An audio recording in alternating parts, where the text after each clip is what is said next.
my goodness, I am at my new house on the other side of the country. I am just outside of Boston, Massachusetts, which is in the northeast of the United States. And oh my god, I can't even tell you how happy I am to be here, to be recording, to be at a point in my life when I can just do this and be okay with it. And I have my new fancy yarn wall behind me. Oh my gosh. Hi! Welcome to the Ladybug Laboratory podcast. This is a vlogcast all about knitting, crochet, sewing, various crafty things that I find myself getting up to. Although today it's mostly about knitting with a little bit of crochet. My name is Lily. I will be your host. You can find me on Ravelry at ladybuglily, on Instagram at ladybug.lily. There will be show notes in the podcast group on Ravelry, which is in the down bar.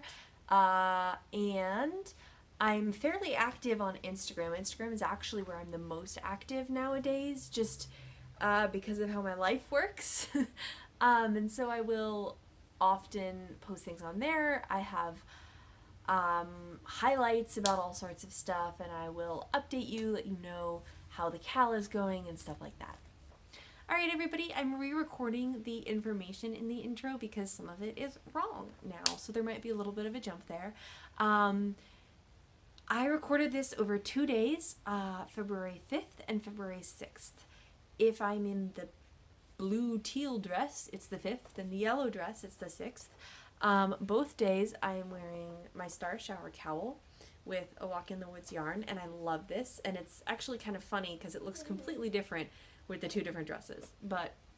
And both days I am also drinking loose leaf peppermint tea from my Believe Snowman Let It Snow mug, hoping desperately that there will be snow. There is not snow. It is February in Boston. There needs to be snow. I was promised snow. And we start with information about the cal, and then we move on to finished objects, works in progress.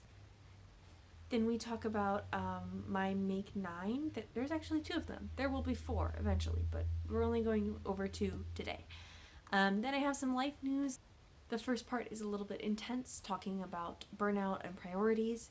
The second part is just a little bit of how things have been. I can give you more details on that later if you're interested, but my daughter's awake now, so I have to go take care of her. And yeah, that's it. Alright, back to future yesterday self.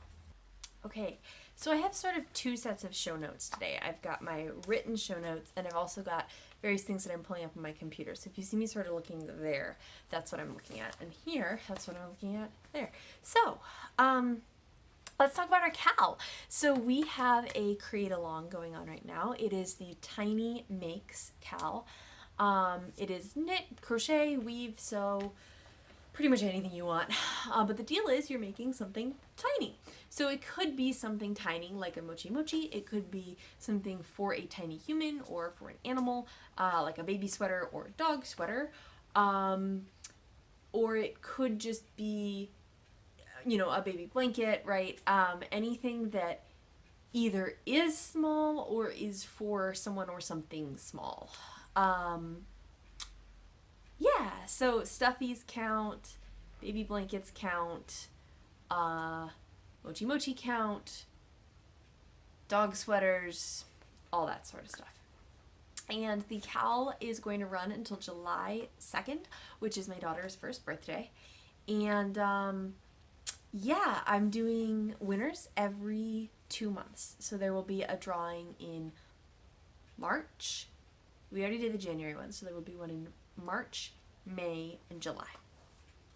And the dates for those are going to be March 22nd, May 12th, and July 2nd. And what that does is it makes it exactly evenly spread. There's 51 days each, because I drew on January 31st. So there's 51 days until March 22nd, then May 12th, then July 2nd. Okay, I had to pause briefly. My partner works from home, and he walked through. So the cal. What was I saying? Oh, yeah, so those are the dates. March 22nd, May 12th, and July 2nd. And I will not necessarily release episodes with the winners on those dates, but those will be the days when I will draw from all the posts that have been put up and select the prizes. So I'm drawing from 3 different places.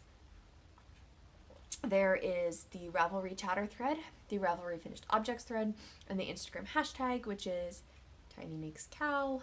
It's in the down bar. And each bi-monthly prize, I have 4 prizes. And so what you'll do is you'll tell me what your order of preference is, and I'll send you the ones that hopefully are at the top of your list.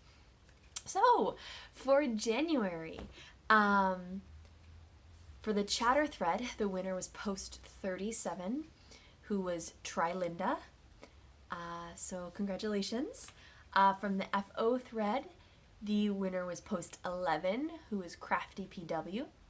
And from Instagram, the Instagram post that won was from the Bendy Knitter, post 16 in my highlight of posts on Instagram. So I'll give all 3 of you a chance to see this and be surprised. If you go to the show notes, there is a link where you can put, you can fill out your form preferences. I will also be putting it in the down bar on Instagram and in my bio on Instagram. And what you'll do is you'll just go, you'll fill out the form. Once you fill out the form, you'll send me a message either on Instagram or Ravelry letting me know that you filled it out. And once everybody's filled out the form, I'll send those prizes out. If you have questions about what the prizes are, I'll put pictures in the show notes. There's also a post on Instagram with descriptions of them. And the descriptions are also in the form. So, now you will notice that this time there are 5 prizes. That's because one of the winners from the November never claimed their prize. So their prize is still available. So I'm going to just add it back in and we'll see what happens.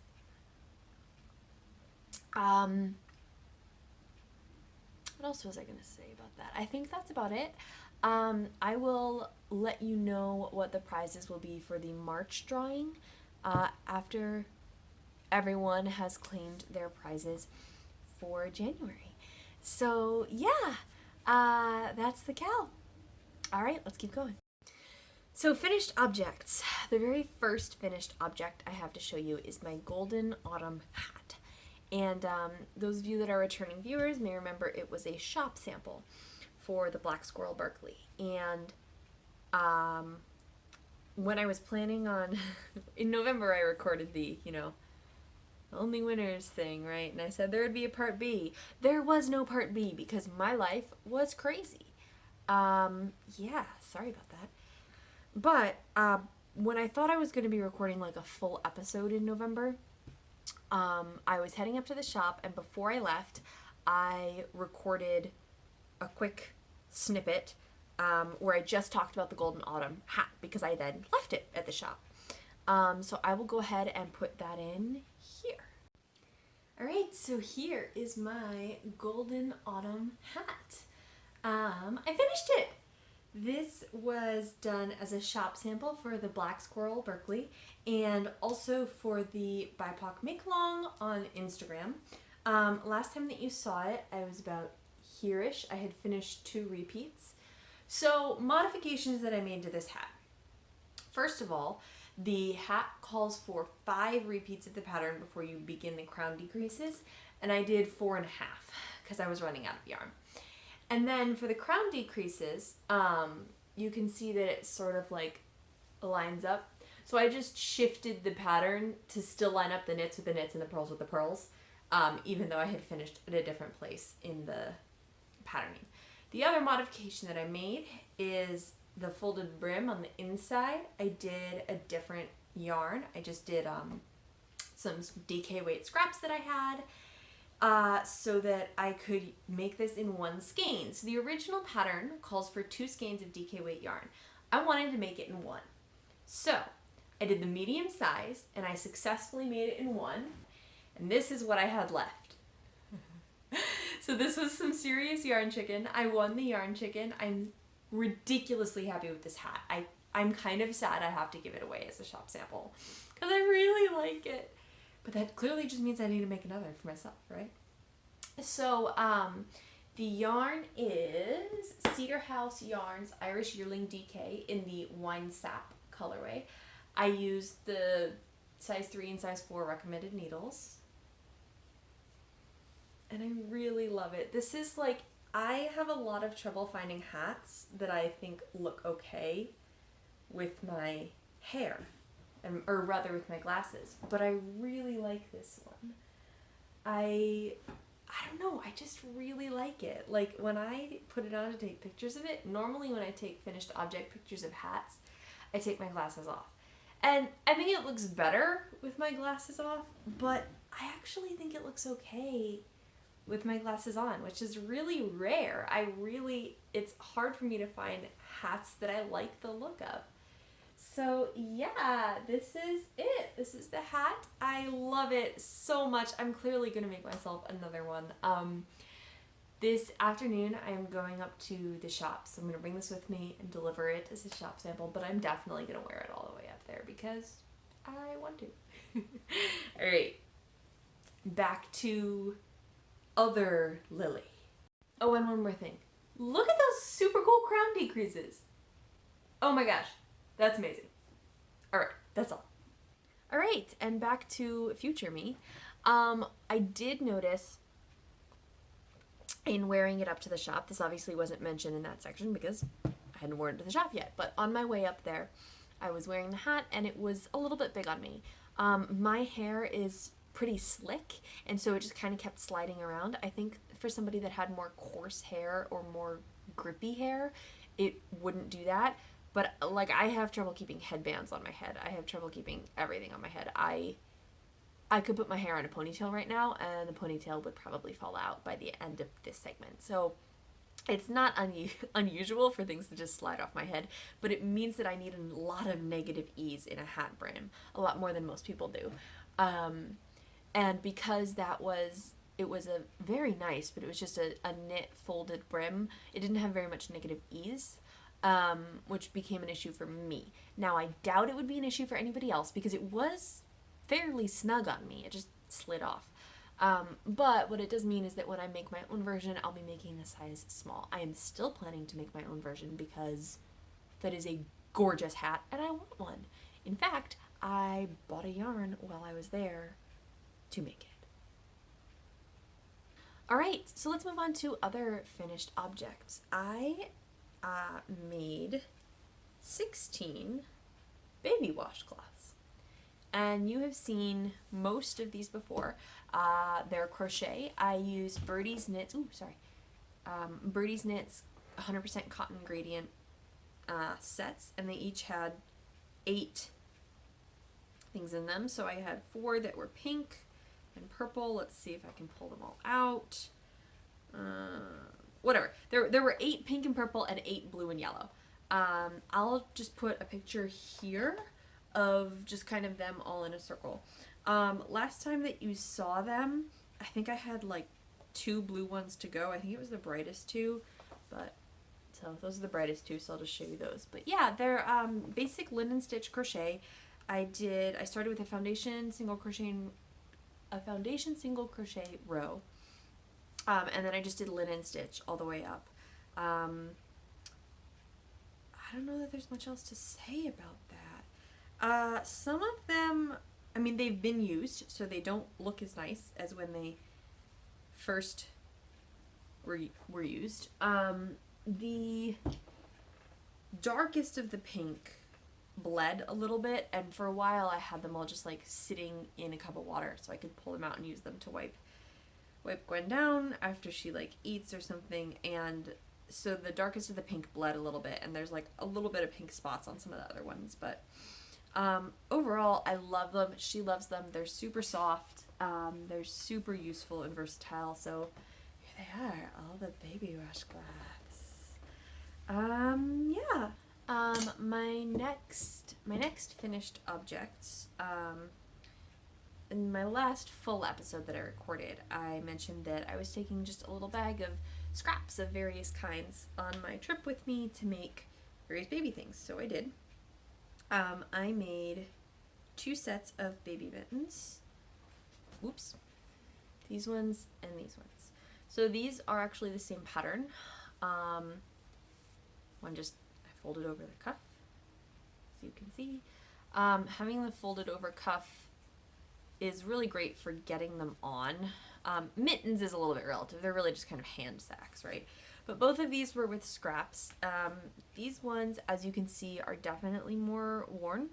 That's because we live in Boston now, and she gets really cold at night. So she wears these almost every night. If it's below freezing, she wears these at night.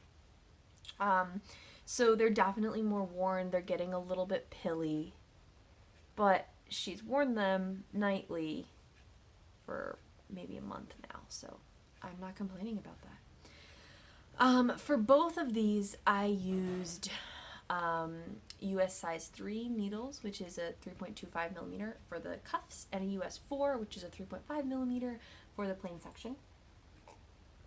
I used the plain or striped mittens pattern by Esther Kate on Ravelry. And these ones are with Miss Babs Yowza in the corset colorway, and these are with Magpie Fibers Swanky DK in the London Fog colorway. These gray ones kind of live in the diaper bag for if she needs them when we're going out, whereas these ones live in the bedroom. Now what I did is I basically sort of knit these 2 at a time, but I knit 1 gray and 1 red at a time, and then I knit another gray and another red. So I didn't actually have to ball like the red into 2 balls or the gray into 2 balls, but it was a lot easier to sort of do them 2 at a time for me, because with little things like this, a lot of the annoying part for me is the cast on and bind off, because I'm a sucker for really complicated and nuanced ones. So I almost always do like a tubular bind off or a Kitchener stitch, or I don't even remember which direction these went. I think these were cut first. Yeah, and it's easier for me when there's so little like that. Taking notes about exactly what I did is really annoying, so it's easier for me to do 2 at a time to make them exactly match. And they just take a little bit longer that way, and so then it's not quite as annoying to check constantly. That said, I generally hate doing 2 at a time for like adult socks, but I don't know, maybe I should give it another try because I really enjoyed this. Who knows? The last time I tried to do 2 at a time socks was in like 2016, and I couldn't stand it, but maybe I'd like it now. Yeah, so that's that. My next finished objects are also from that thing where I did, bag of scraps and made some baby stuff while I was on my trip. And that is this pair of baby socks. So I kind of made up the pattern for this one, and I got the proportions all wrong because I did the proportions for an adult's foot, and baby feet are different. So I'm actually gonna try and figure out how to do the proportions right. But the main part of these socks are an opal mini self-striping from my advent calendar from a while ago. You can see they sort of like line up there. Yeah, there you go. That's where it's supposed to continue striping. So they do technically match. The contrast toe and heel are a random scrap of Earl Grey Fiber Studio yarn. Yeah, super happy with these. With these, I also did the like 2 at a time thing where I did. So okay, I knit 1 sock, and then I went, why don't I do the 2 at a time thing? So I cast on a second sock and the next sock of this one, which is another pair of socks. I decided to make the cuffs slightly shorter on these ones. Okay. So, oops. I did the same thing here. So then of course I did one of these with another of the pink socks, and then I went to cast on the second one, and I made these cuffs slightly shorter, but I still ended up running out of the leftover of the opal. And so these are all opals that I'd already put in my mini blanket. And then, so I don't know why I ran out on this one, but I didn't run out on the other one. But I just found an even tinier scrap of opal yarn and just finished it off because, I don't know, I feel like, I mean, you can tell that it changes there, but it doesn't look that bad. I think what happened is I went up a needle size, as you can tell by the fact that these are like matching up. But that feels weird because then wouldn't I have gone up a needle size on the second one of these? But these are kind of, I don't know, maybe one is bigger than the other. Yeah, I guess this one's technically, or slightly bigger. I don't know. Whatever. It doesn't matter. They're baby socks. So these ones fit slightly better than the other ones, but the proportions are still pretty off. I'm still trying to figure out baby sock proportions. But yeah, and also I think the opal was a little bit too scratchy for her. You know, her precious little baby skin. So I'll be using softer scraps next time. And then my last finished object is this. And this was my Cover Her Ass project that I was doing as part of the Cover Your Ass Cal, hosted by Knitting My Shit Together podcast.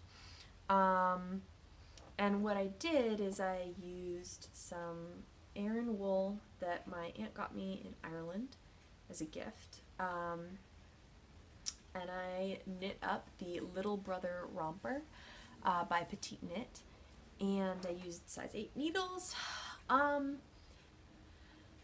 So this is obviously a fairly scratchy wool. My thought was that it would be fine because it would be over clothes. I'm not going to put this underneath her clothes for her. I'll put it over like a long sleeve onesie and pants or something. And that it would just be for extra warmth. Sort of that works. The problem is that it's too big, so the straps hit against her neck, and she does not like that. So I think what I might end up doing is, you see the buttons are on the straps, so I might move the buttons to here and just double the straps over for now to make it shorter. I'm not really sure, but it looks really cute on her. So I was knitting this. I was doing the size 6 to 9 months. I did a slight adjustment to make the booty section longer because she's got really chubby baby legs. And so I'm knitting, you do this, you do this, going around, and it says, you know, knit, I don't know what it was, 17 centimeters or something. I genuinely have no idea. And I assumed it was whatever that number was from the place where I joined. Turns out it was not. It was whatever that number was from the cast on down here. So I knit all the way up here, and then I had to frog probably about 2 or 3 inches of knitting. And I ended up not frogging all the way down. I was like, it'll be long. She can wear it for longer. Okay, so my phone just did a weird thing and told me something went wrong. Part of this video may not be recorded, so I had to go and like watch the video and see what was missing. It just like jumped over a couple seconds at the end. I don't know, but the pattern is very easy to read, very well written. I did not read it, and that is not the pattern's fault. But it's a great pattern. I recommend it. It's written for Aran weight or worsted weight yarn. There's also the little sister romper, which is written for fingering weight yarn. So yeah, I used antique buttons that I inherited from my husband's grandmother when she passed away. All right, those are all of my finished objects. Now let's move on to works in progress. Okay, works in progress. I have 3 main works in progress, and okay, so I also worked on my scrap blanket, but I think I made like a square and a half. I'm not even gonna bother showing it to you. I'll show it to you some other time when I have actual more progress on it. For projects that I have made actual real progress on, living in my Winnie the Pooh bag by Little Skein and the Big Wool, I have my Shirt to Gall socks. The pattern is Shirt to Gall from the Socktopus book. And here they are. So I mentioned this in my travel knitting section last time, is that I was bringing this with me. And for a while there, if you're a long-term viewer, you remember that I went for a while where I wasn't showing every project every week. So this is the last time that you had seen it on the podcast, and I finished the sock. But that was a very long time ago. And then it was just sort of sitting in my bag. And recently I actually cast on the second sock, and I worked on it quite a bit. Here it is. So I worked on this a lot of the time that I was traveling. I made it decently far in the sock. I'm past the heel, and I just have to finish it up now. This part tends to go faster. I am using my Chigu interchangeables on the US 1.5 or 2.5 millimeter size, and I'm doing Knit Picks Stroll Brights for the yarn. These are for my husband. The first sock was kind of the saga from hell. So I knit down to about here, and then I had him try them on, and the heel was too small. So I ripped back, and I did the heel flap longer and the heel wider, and I knit down to about here. And it was all good to go, and I had him try them on, and they fit. And then I realized that I had messed up the pattern when I went back the second time. So it's got like 2 sections, right? Like 1 and 2, like it's off from each other. Whatever. I had done a repeat, so there was like 1 diamond that was super long. So I ripped back again, and I redid that because of course I did. And I finished the heel the way I had the second time, so we're good on that. And then I finished up the sock, and I just kind of let it sit in timeout for a little bit. But that's done now. So those should be done pretty soon. I'm really excited to sort of get them off the needles, get done with it. I do like having a vaguely patterned sock to work with. But yeah, I'm ready for those to be done. I'm gonna take a quick break right here. Okay, sorry, my grandfather is in surgery right now, and my mom just texted me, so I wanted to make sure everything was okay. So the second work in progress that you have not seen is my Rebel Scum hat. And this is a gift for my husband. It was supposed to be his birthday gift this year. And so we had this huge pod that we packed, right, from our place in California. And we shipped it all across the country. And it left about a week, maybe, before we flew across the country. And so then we flew across and unpacked and whatever. Well, we celebrated his birthday. His birthday is in December, and we celebrated it with a friend with a similar birthday in California before we left. And so I was going to have this finished for then, and I got to here and realized that I didn't have the white. The white was in the pod. So he got a rain check. So I gotta finish this. But I've done all the color work and I really love it. So this is the Rebel Scum pattern. It's a Star Wars pattern. It's by Hopsel Galt on Ravelry. It's free. It's an awesome, awesome pattern, and it also has instructions for how to do the jacquard floats, which I love. Yeah. So I have just run out of this yarn. This is Cascade, which I would not buy again, because I don't agree with their ethics in the way that their company spends their money. Which I did not know until after I bought it. But I found some of the orange on D-Stash on Ravelry, so I'm going to get that so that I don't have to give more money to a company that I have an ethical issue with, so I can finish up the hat. So it's a little bit small, so I'm just going to block it very aggressively and hope that it's fine.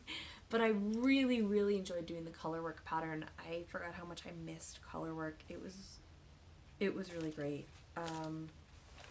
Yeah, this is Living in my denim bag with the cork bottom from Earl Grey Fabric.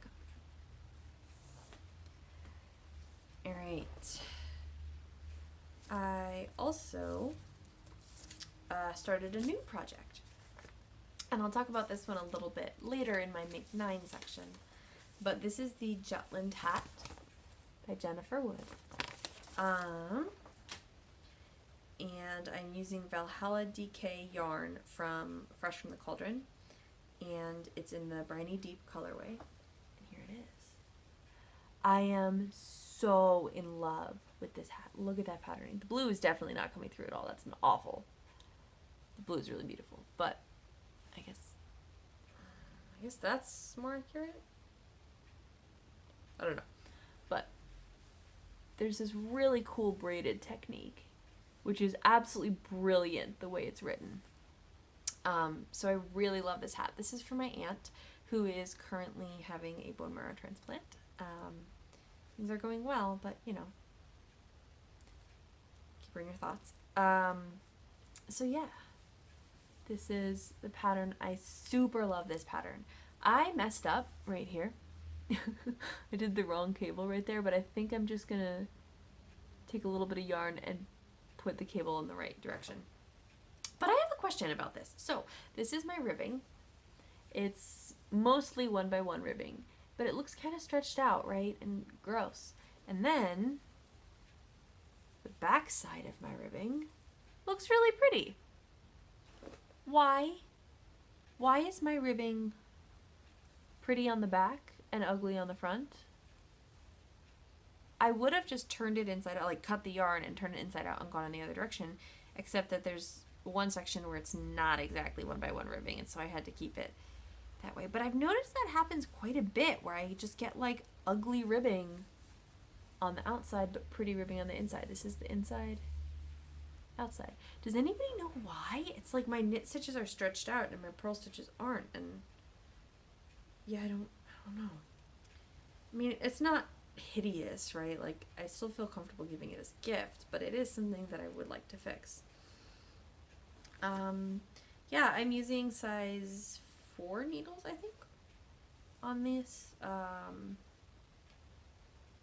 I really like it. I'm really happy with it. Alright, I have one more work in progress that I totally forgot about that I'm going to run grab to show you. Another work in progress that I forgot about, and that is my heel toe do-si-do socks. These are for my husband. They are very bright. And I cast them on right before our game convention in October, just to have something that was basically vanilla knitting. And I actually got almost to the heel on the 64 stitch size, and I had my husband try them on and they didn't fit. And I had gone down a needle size by accident. So I ripped them back, and those are the needles that I had. I was at the convention, so I ripped them back. I cast on again with the 72 stitch size. So the cuff fits him. The leg is going to be a little bit big on him. But I did not get very much done during the convention. And then I didn't work on it after that because like I had all these other things to work on. I just needed something that was vanilla and portable for the convention. So there we go. There they are. You probably won't see these again for a while because now I have a couple of other portable socks that I make. Okay, I also have one more work in progress, but I can't show it to you yet because it's a test knit. It's a secret test knit. But I will show it to you most likely when it's done, and most likely next time. Maybe the time after, we'll see when the pattern gets released. Yeah. All right, let's move on to my Make 9. Okay, so my Make 9. So I have come up with 4 categories for Make 9. Make 9 Main, Make 9 Mend, Make 9 Mind, and Make 9 Miscellaneous. So today I'm just going to talk about Make 9 Main and Make 9 Mend. So, my Make 9 main are 9 new projects that I would like to make with yarn. I think one of them is crochet, but they're mostly knit, this year in 2020. Do I expect myself to finish all of them?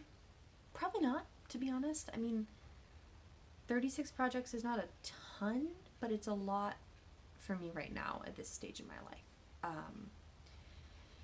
So, the first one, I'm going to put here my 9 square. It will have been here while I've been talking. And so the first of my Make 9 is one that you've already seen as a work in progress because I've already started it. And that is my Jetland hat by Jennifer Wood, with Fresh from the Cauldron Valhalla DK in the colorway The Briny Deep. My second one is the Glaucopus, I think, top by Mona C. Nicloid, and the yarn that I'll be using is Colorful Eclectic Ecstasy Sock in Tiger Eye. The third one is going to be Baby Strap Flip Flops by Bethany Dearden, and I'm just going to be using some Knit Picks Brava scraps. It's a worsted acrylic, it's soft, and what I'm going to do is, when we get closer to, obviously it's winter, so she's not going to wear them right now, but when we get closer to the time when she will wear them, which is going to be in March, we're going on a trip to Florida with my family, I will see what colors match the clothes she's got that fit her at that time, and do that. The fourth one is Honey Press Fibers, Oh Stuff and Nonsense, and that is for the test knit work in progress that I can't tell you about. Both of those things I did start after January 1st, the two that are work in progress. The fifth one, I'm going to be making Honey Pie by Lisa Chemery. It's a toddler dress, and I'm going to be using my Neighborhood Fiber Co. Studio DK in these shades of emerald. It's a gradient. The sixth one, I will be doing Appia by Hilary Smith Caius, and it's kind of like the sister pattern to Star Shower. It's a similar concept, like a cowl shawl, but it's got a different patterning. And I'm going to be using the yarn, where'd it go? A Wicked You One of a Kind. Seventh one I'm going to be making is this Seiko Saikat hat by Spun Nomad Co. And I haven't decided which of these 3 yarns I'm going to be using. I'll be using one of them most likely, but I haven't decided which one. All 3 of them are scraps that I've used for something else. The 8th one is going to be the Nether Garments by Elizabeth Zimmerman. And that's going to be for the Cover Your Ass Cal, hosted by the Knitting My Shit Together podcast. I had initially thought I would do a skirt, then maybe I would do that, and I think I'm just going to do it. I'm just going to do the leggings. And I'm going to be using Knit Pick Stroll Tweed in the in the marine colorway. And the last one is the Mountain Trail hat by Sandra C. And I'm going to be using Fierce Fibers Buxom in the Pecan colorway, which is leftovers from a sweater that I made myself a while ago. Yeah. That's about it for my first Make 9. Okay, so my second Make 9 set is my Make 9 Mend, which is 9 things that I want to mend or fix. This is not all of the things that I want to mend or fix this year. I have about 30. My hope is that I will be able to do them all during Marches for Mending, like do one a day. I might start ahead of time. I will start ahead of time because I'm going to be out of town for like a week and a half in March, so I'll probably start halfway through February. Build a whole bunch up. Maybe I can post one a day on Instagram. That would be really cool. Anyway, But the 9 main things that I'm doing that I've decided this is what I need to do this year are right here. The first one is a pair of my brother's socks. Those are the dark matter socks for returning viewers, and you can't see, but the heels are completely decimated, so I need to just reknit the heels. The second one is a tiger dog toy that my in-laws got for my daughter as a baby toy, as a Hobbs. It's a long story, but it's a thing in their family. And she loves it. She absolutely loves it. In fact, she destroyed it, so I need to fix it. The third one are my slippers. They've got some holes, so you can sort of see there's the pattern section, and then there's like a blue fabric strip, and then the sole. And that blue fabric strip is tearing in a couple places, so I just need to hem it up so that they keep going. The shorts, the fourth one, these shorts have a little hole in one of the pockets. The mittens, the thumbs right here, the gussets never really, they're stretching out and tearing right where the thumb meets the rest of the mitten. My husband has a jacket that has tears on the cuffs that I just need to patch up. Another pair of my brother's socks that I accidentally made the heels different sizes, and I figured that out right before I gave them to him. And so I had him try them on, and told me which one he liked, and this was not Christmas 2019, but Christmas 2018. I don't remember which one it is, so I need to find out from him which size he preferred and fix up the heel on the other one to be that size. 8 is a little outfit for my daughter. Some of the seams around the snaps on the bottom, like, it's basically a onesie with a dress on it. And when you unsnap the onesie, right, like, you're pulling, and so some of those seams are coming undone, and I just want to sew them up before I destroy the outfit. And that one's definitely pretty high priority because, you know, how much longer is it going to fit her, right? And some of you may be saying, why would you bother to hem it, like, or fix it, because it's not going to fit her for that much longer. And that's true. But if I fix it now, then someone else can use it with their kid. And something I've really been thinking a lot about is how we tend to just throw things away instead of fixing them when they're perfectly good. And the planet really doesn't need more baby clothes.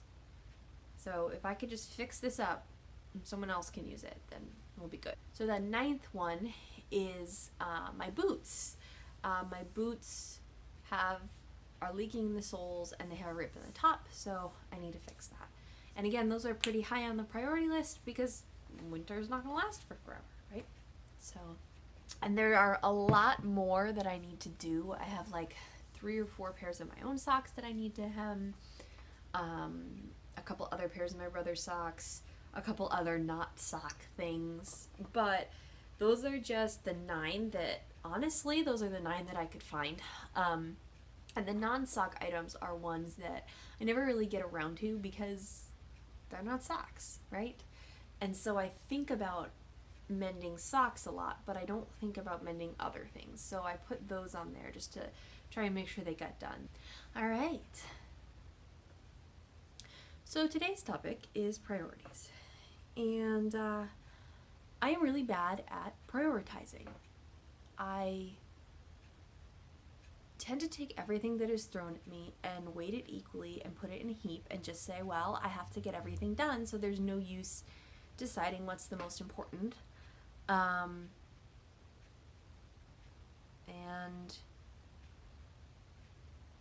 doing that first because everything has to get done. And part of that is because I feel like I have this drive to just do everything and to be everything and not necessarily be perfect at everything, but like, if I say I'm going to do something, I'm going to do it right. And my definition of that isn't necessarily healthy, especially because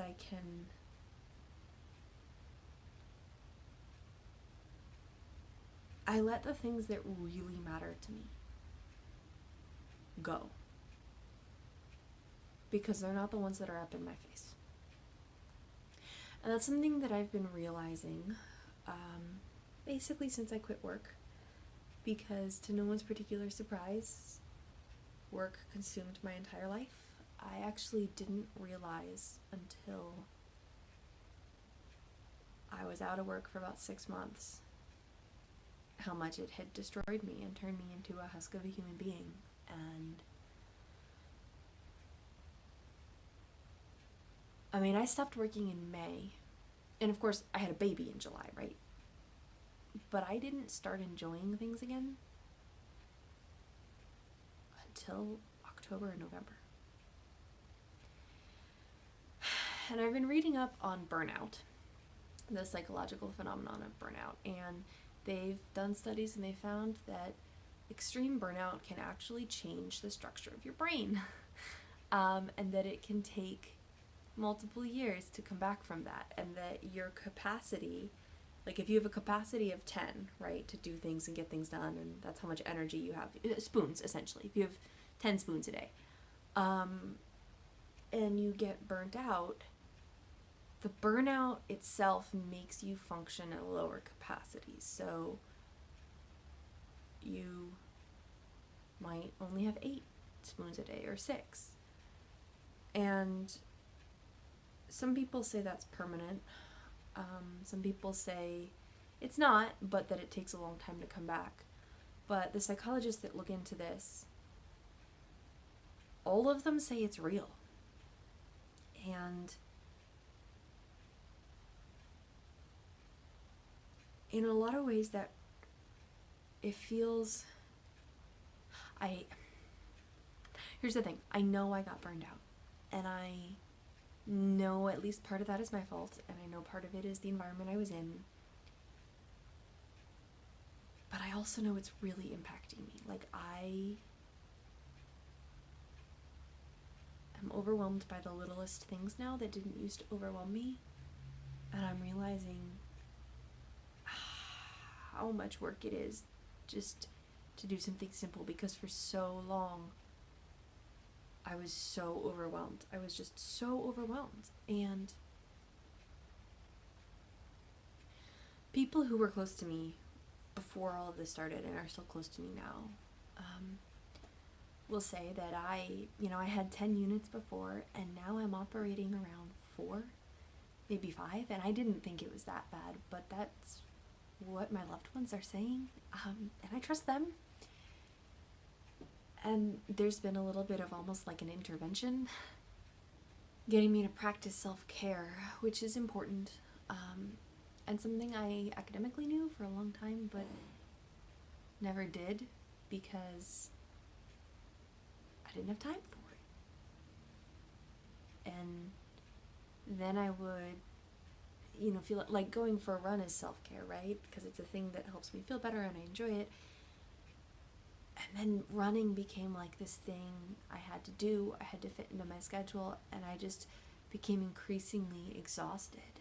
And I turned into this, like I said, this husk of a human being where I would just sit there and stare at the wall for hours on end. And like I went from knitting 8-ish miles of yarn a year to about 2. There was about 6 months there at the very end where I didn't knit at all. And then I would feel guilty because I wasn't getting anything done. And I don't know. So something I'm really trying to work on this year is prioritizing what matters in my life. What matters in my life is my family and getting better again so that I can do things. I mean, this is not something I feel like I should be able to just fix this by working my way out of it, right? And I'll just do better, but that's of course what got me into this situation to begin with. And I feel like everybody's gonna think I'm exaggerating because, it's not that big of a deal. People work a lot all the time, which is true, but I was in a very unique situation. And burnout seems like it's this phrase it's like thrown around all the time, like it just means overwork, and I don't know what's going on with me, but realizing how bad it is has been a slow process, and I don't think I'm even really there yet, and just realizing that, like, I can't function anymore.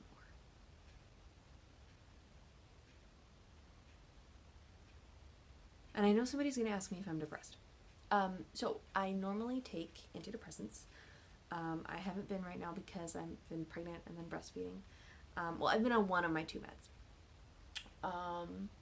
I'm going to be going back on the other one. But this started before that. It started like 3 years ago. 4 maybe. And it's been slowly building.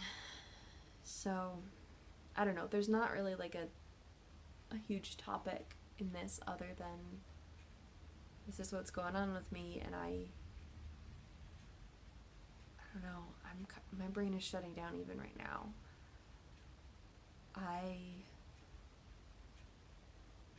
I'm overwhelmed at trying to fix the fact that I'm overwhelmed. So yeah, if anybody has been there or has suggestions, please let me know. I would love to hear from you. So the second part of this is just how my life has been in general.